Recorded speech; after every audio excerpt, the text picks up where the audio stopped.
Good morning, student. I am Sapna from BPS ITTR Khanpur कला. I am a B.Ed student.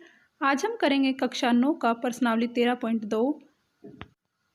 प्रश्नावली 13.2 प्रश्नावली 13.2 के आज हम पहले, दूसरा और तीसरा सवाल करेंगे, जो कि बेलन के वक्र पृष्ठीय क्षेत्रफल तथा संपूर्ण पृष्ठीय क्षेत्रफल पर आधारित है. तो पहला सवाल है,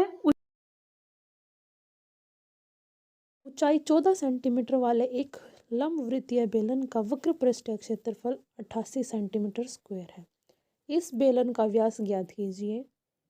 तो अब देखो कि बेलन जो है इसी आकृति का होता है. जो बेलन है वो कुछ इसी आकृति का होता है. तो ये जो बेलन दे रखा है इसका वक्र पृष्ठीय क्षेत्रफल, पिछली वीडियो में मैंने बताया था कि वक्र पृष्ठीय क्षेत्रफल क्या होता है. तो इसका क्या होता है वक्र पृष्ठीय क्षेत्रफल? 2πr h. ये दे रखा है आपको कि ये किसके बराबर है? 88 सेंटीमीटर के. ये 88 सेंटीमीटर स्क्वायर 88 सेंटीमीटर दे रखा है. तो आपको इसका व्यास ज्ञात करना है. तो देखो, अगर आपको व्यास दे रखा है तो आप क्या कर सकते हो, और ऊंचाई दे रखी है तो उसका वक्र पृष्ठीय क्षेत्रफल निकाल सकते हो. अगर वक्र पृष्ठीय क्षेत्रफल दे रखा है तो उससे हम उसका व्यास निकाल सकते हैं. तो व्यास क्या होता है हमारा? किसी भी उसका, इस वाली रेखा को हम व्यास बोलते हैं जो केंद्र से होते हुए वृत्त की परिधि को टच करती है. तो ये हमें ज्ञात करना है इसका. तो अब देखो इसको कैसे ज्ञात कर सकते हैं हम.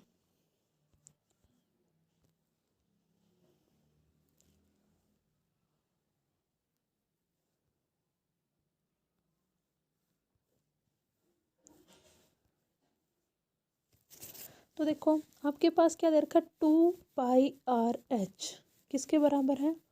88 सेंटीमीटर के. 88 सेंटीमीटर स्क्वायर. 2 मल्टीप्लाई, अब देखो पाई की वैल्यू क्या होती है? 22/7. और आर क्या दे रखा है? आपको नहीं दे रखा, वो आपको निकालना है. और एच दे रखी है आपको 14 सेंटीमीटर. किसके बराबर आ गई है वो? 88 के. ठीक है, ये हो गया हमारा 88 सेंटीमीटर के बराबर. तो अब देखो, अब 2 एकम 7 एकम 7, 7 दूनी 14. ठीक है, तो यहाँ से क्या आ गया आपका? 2r गुणा में 44, 22 दूनी 44 बराबर है किसके? 88 के. ठीक है, तो 2r किसके बराबर आ गया हमारा? 88/44. अब क्या हो गया? 44 एकम 44, 44 दूनी 88, 44 दूनी कितना हो गया? 88 हो गया. तो हमारी 2r की वैल्यू क्या आ गई? 2 आ गई. अब 2r किसके बराबर होता है? 1 डायमीटर के, व्यास के. तो हमें क्या निकालना था? व्यास ही निकालना था. तो व्यास क्या आ गया हमारा? 2 सेंटीमीटर. तो व्यास क्या आ गया हमारा? 2 सेंटीमीटर. ठीक है, तो ये था आपका सवाल नंबर 1.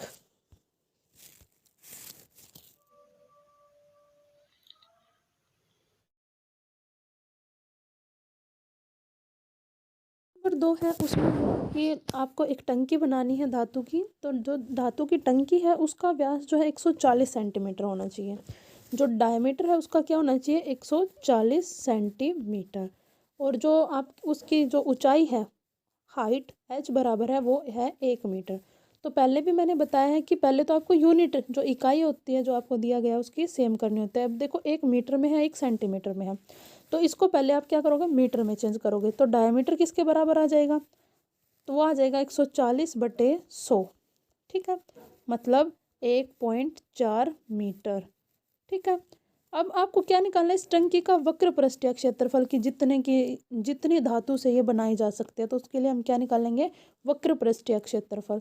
ठीक है, तो उसके लिए क्या चाहिए आपको? आर चाहिए. तो आर क्या हो जाएगी? 1.4/2, 0.7 मीटर के. ठीक है, तो अब आपको याद रखना है. और वह टंकी का जो कुल पृष्ठीय क्षेत्रफल किसके बराबर आ जाएगा हमारा? अब देखो, जो टंकी है अगर हमें चाहिए सिर्फ उसका बाहर का हिस्सा, मतलब ये वाला हिस्सा चारों ओर का, तो हम क्या करेंगे? उसके लिए निकालेंगे इसका वक्र पृष्ठीय क्षेत्रफल. लेकिन टंकी के जो है ना ऊपर का भी हिस्सा होता है, ढक्कन भी होगा और तली भी होगी. तो इसके लिए हम टंकी का क्या निकालेंगे? कुल पृष्ठीय क्षेत्रफल. क्या निकालेंगे हम? कुल पृष्ठीय क्षेत्रफल. और कुल पृष्ठीय क्षेत्रफल किसके बराबर होता है टंकी का? वो होता है हमारा 2πr r प्लस में h के बराबर. ठीक है, इसी के बराबर होता है। अब देखो हमारे पास आर भी है, एच भी है, तो हम क्या निकाल सकते हैं, आर की वैल्यू क्या थी हमारी 0.7 सेंटीमीटर, 0.7 मीटर, और एच की वैल्यू थी हमारी 1 मीटर। तो यहाँ से क्या हो जाएगा, 2 × 22/7 गुणा में आर की जगह 0.7, और क्या हो जाएगा, आर की जगह 0.7 जमा में 1, यही आएगा। ठीक है, तो क्या हो गया, 2 × 22, यहाँ से क्या कर लेते हैं, 7 एकम 7, 7 0 0, 7 एकम 7, तो यह आ गया 0.1, और गुणा में 0.7 जमा में 1 कितना हो गया, 1.7, किसके बराबर, 1.7। अब इनके गुणा करते हैं तो 22 दूनी 44, ठीक है, और 1 की गुणा हम 17 से 1.7 से करते हैं तो यह आ जाएगा 0.17, ठीक है। अब इसके गुणा करके लिखेंगे तो ये हमारा आएगा 7.48 मीटर स्क्वायर। तो जो धातु की जो चादर है टंकी बनाने के लिए वो कितनी ज़रूरत पड़ेगी, 7.8 सेंटीमीटर स्क्वायर, ठीक है, 7.48 मीटर स्क्वायर। तो ये था हमारा सवाल नंबर 2।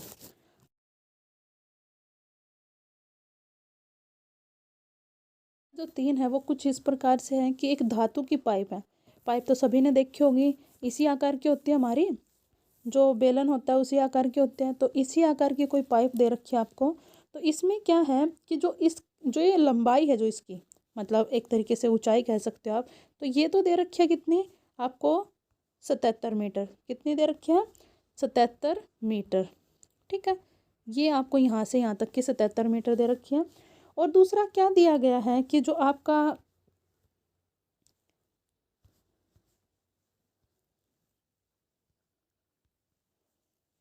जो इसका अंदर का व्यास, मतलब ये कुछ मोटाई में भी है, तो ये इसका अंदर का जो व्यास है वो तो दे रखा है आपको 4 सेंटीमीटर, कितना है, 4 सेंटीमीटर।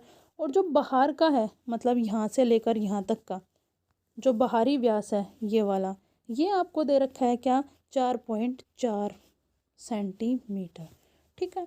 तो क्या क्या दे रखा है, एक तो पाइप की लंबाई है कि वो 77 सेंटीमीटर लंबी है, और दूसरा है क्या है कि इसका जो अंदर का व्यास है वो तो 4 सेंटीमीटर है, और जो बाहर का व्यास है वो कितना दे रखा है, 4.4 सेंटीमीटर। तो हमें ज्ञात क्या करना है, आंतरिक वक्र पृष्ठीय क्षेत्रफल। आंतरिक वक्र पृष्ठीय क्षेत्रफल मतलब एक तरीके से एक अंदर का वो बनेगा हमारा, एक अंदर बनेगा हमारा बेलन, और एक दूसरा क्या बनेगा, एक बाहर की ओर बनेगा, ये तो अंदर वाला हो गया। फिर दूसरा क्या है कि वो भी कुछ इसी तरीके से बनेगा, लेकिन जो उसका व्यास है वो इससे थोड़ा अलग होगा, ठीक है। एक बार और देख लेते हैं हम चित्र बना के। तो ये कोई आपको एक पाइप दे रखी है, ठीक है, आई बात समझ। तो उसके अंदर का व्यास मतलब उसकी जो मोटाई है वो इस तरीके से है, तो अंदर भी तो इसी तरीके का एक बेलन होगा, क्योंकि ये बेलना कहा करती है। तो ये कुछ इस तरीके का क्या करती है, जो अंदर का हिस्सा दे रखा है वो आपको दे रखा है 4 सेंटीमीटर, ये है 4 सेंटीमीटर, और जो बाहर का हिस्सा है यहाँ से लेकर यहाँ तक का ये दे रखा है 4.4 सेंटीमीटर। तो एक बार पूछा है कि जो अंदर का जो है हिस्सा है उसका वक्र पृष्ठीय क्षेत्रफल क्या होगा, और जो बाहर का हिस्सा है उसका वक्र पृष्ठीय क्षेत्रफल क्या होगा। तो अंदर वाला मतलब इसका ये क्षेत्रफल निकालना है आपको, वक्र पृष्ठीय क्षेत्रफल। वक्र पृष्ठीय क्षेत्रफल किसके बराबर, 2πr/h के बराबर, ठीक है। अब r की वैल्यू यहाँ क्या होगी, अंदर वाले के लिए r की वैल्यू होगी हमारी क्या, r का डायमीटर क्या है अंदर वाले का, 4 है, तो रेडियस कितनी हो जाएगी, 2 सेंटीमीटर, ठीक है। तो रेडियस कितनी हो जाएगी, 2 सेंटीमीटर। तो ये जो r है इसकी वैल्यू आएगी हमारी, r बराबर है 2 सेंटीमीटर, ठीक है। तो इसी प्रकार से हमारा बाहर का हिस्सा है ये वाला, तो इसके लिए त्रिज्या जो होगी वह क्या होगी हमारी, इस वाले हिस्से के लिए हम मान लेते हैं कि वो कैपिटल R, बड़े R से हम उसको डिनोट करते हैं। तो 4.4/2 कितना आ जाएगा, 2.2 सेंटीमीटर, कितना आ गया, 2.2 सेंटीमीटर, ठीक है। तो ये था हमारा कि हमें निकालना क्या है, किस तरीके की जो है हमें पाइप दे रखी है। तो हम इसको मान के चलते हैं, पहले मान लेते हैं कि ये अंदर वाला हिस्सा है, ठीक है। हम इसी आकृति के अंदर सारे सवाल करेंगे। तो हम मानते हैं कि ये जो है हमारा पहला जो अंदर वाला हिस्सा है वो है। तो सिलेंडर दे रखा है, उसका आंतरिक जो हिस्सा है वो है। तो यहाँ से आंतरिक हिस्से की ये क्या हो जाएगी, त्रिज्या हो जाएगी, क्या बताई थी ये 2 सेंटीमीटर है। तो आपको क्या निकालना था, इसका वक्र पृष्ठीय क्षेत्रफल किसके बराबर होगा, इसका वक्र पृष्ठीय क्षेत्रफल 2 पाई r h की। ठीक है, 2 गुणा पाई की वैल्यू क्या होती है 22/7।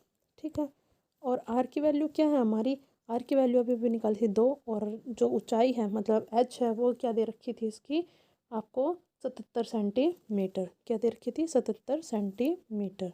ठीक है, तो ये आ गया 2 एकम 2, 7 एकम 7, 7 एकम 7, 7 एकम 7। तो यहाँ से 22 दूनी 44, 44 दूनी 88, तो 88 गुणा में 11। ठीक है, तो ये किसके बराबर आएगा हमारा 968 सेंटीमीटर स्क्वायर। ठीक है, तो 11 8 88, 11 8 88 और 8 96 सेंटीमीटर स्क्वायर। तो ये आ गया हमारा जो पाइप का जो अंदर मतलब अंदर के हिस्से का जो वक्र पृष्ठीय क्षेत्रफल है वो क्या आ गया हमारा 968 सेंटीमीटर, 968 सेंटीमीटर स्क्वायर। ठीक है, तो अब आपको क्या करना है, अब हमें करना है कि जो ये इसका बाहर का हिस्से का क्या होगा। तो बाहर के हिस्से के लिए हम क्या, फिर से हम इसी सिलेंडर को लेके चलते हैं। क्या लिया कि जो ये त्रिज्या है, अब त्रिज्या क्या थी, उसका डायमीटर क्या था 4.4 सेंटीमीटर था, तो इसकी त्रिज्या हमने निकाली थी आई थी 2.2 सेंटीमीटर। ठीक है, तो ये आ गई हमारी 2.2 सेंटीमीटर। ठीक है, इसका वक्र पृष्ठीय क्षेत्रफल निकालना है, तो कैसे निकाल लेंगे हम, वक्र पृष्ठीय क्षेत्रफल के लिए देखो 2 गुणा 22/7, 2 पाई r h, क्या था फॉर्मूला 2 पाई r h। ठीक है, 2 गुणा 22/7 गुणा में r की जगह क्या है 2.2 और h की जगह क्या है 77 सेंटीमीटर। ठीक है, ये 77 सेंटीमीटर, तो 7 एकम 7, 7 एकम 7, 7 एकम 7, फिर से वही कि 22 दूनी 44। ठीक है, गुणा में 2.2 गुणा में 11। ठीक है, तो ये किसके बराबर आ गया हमारा, इसकी गुणा करते हैं तो आएगा हमारा 44 गुना में, इसकी फिर से कर लो क्या आ जाएगा ये 11 दूनी 22, 11 दूनी 22 और 2 24, मतलब 24.2 सेंटीमीटर स्क्वायर। इनकी गुणा करते हैं तो आता है हमारा 1064.8 सेंटीमीटर स्क्वायर। तो ये था बाहरी जो पाइप का जो बाहरी वक्र पृष्ठीय क्षेत्रफल होगा वो आंतरिक पहले निकाल लिया था। अब हमें निकालना है कि जो पाइप का जो कुल पृष्ठीय क्षेत्रफल कितना होगा। ठीक है, तो इसका कुल वक्र पृष्ठीय क्षेत्रफल क्या होगा, देखो कि एक तो इसका दोनों जो वक्र आंतरिक और बाहरी पृष्ठीय वक्र क्षेत्रफल है वो होगा। ठीक है, कि अंदर वाले हिस्से का भी जो वक्र पृष्ठीय क्षेत्रफल है ये, और जो बाहर वाले हिस्से का वक्र पृष्ठीय क्षेत्रफल है ये।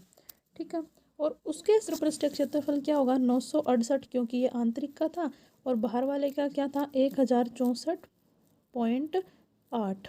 ठीक है, ये और दो अंदर वाले आधारों का क्षेत्रफल देखो, एक तो सर्कल है ये और एक है ये।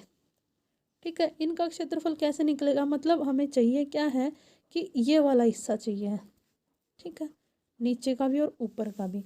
तो इसका मतलब क्या हुआ कि हम अगर बाहर वाले क्षेत्रफल में से क्या था, बाहर वाले का क्या आएगा πr² सर्कल का, क्योंकि बाहर वाले की रेडियस हमने त्रिज्या हमने बड़े r से डिनोट किया, और अंदर वाले की क्या है πr²। ठीक है, तो इसका क्षेत्रफल क्या आ जाएगा पाई कैपिटल R² माइनस में स्मॉल r²। ठीक है, 22/7, और कैपिटल R की जगह क्या लगाएंगे हम, कैपिटल R था हमारा 2.2। ठीक है, 2.2 का स्क्वायर माइनस में 2 का स्क्वायर। ठीक है, तो ये आ गया 22/7 गुणा में ये आएगा 2.2 का अगर स्क्वायर करते हैं ये आएगा हमारा 4.84 माइनस में 4। ठीक है, ये आ गया माइनस में 4। ठीक है, तो इससे आगे का फिर से कर लेते हैं, क्या होगा, क्या था हमारा 2 गुणा 22/7 और अंदर था 4.8 घटा में 4। ठीक है, तो ये आ गया 44/7 और यहाँ से आया 0.84। ठीक है, तो इसको काटेंगे तो क्या आएगा हमारे पास 7 एकम 7, 0.7 एकम 7, 7 दूनी 14, तो ये आ गया 44 गुणा में 0.12। ठीक है, इनके गुणा करते हैं तो क्या आएगा, 12 चौक 48, 12 चौक 48 और 4 52। तो ये आ गया 5.28 सेंटीमीटर स्क्वेयर। अब हमें चाहिए इसका कुल वक्र पृष्ठीय क्षेत्रफल। मैंने बताया था कि कुल वक्र पृष्ठीय क्षेत्रफल किसके बराबर है, दोनों तो आंतरिक इनका वक्र पृष्ठीय क्षेत्रफल तथा जो ये दोनों के दोनों आपके अभी हमने ये निकाला था ये वाला दो हिस्सों का इनका वक्र पृष्ठीय क्षेत्रफल। ठीक है, तो यही होगा। तो कुल वक्र पृष्ठीय क्षेत्रफल क्या आएगा, 9,68.1064.8 जमा में, तो ये हमारा वृत्तों का क्षेत्रफल जो वक्र पृष्ठीय क्षेत्रफल है बाहरी आधारों का 5.28। तो पूरा क्षेत्रफल क्या हो जाएगा हमारा, इन सभी को जोड़ेंगे तो ये आएगा हमारा 2038.08। ठीक है, तो ये था हमारा इस टंकी का कुल वक्र पृष्ठीय क्षेत्रफल क्या होगा। ठीक है, आगे के सवाल हम कल करेंगे। Thank you so much.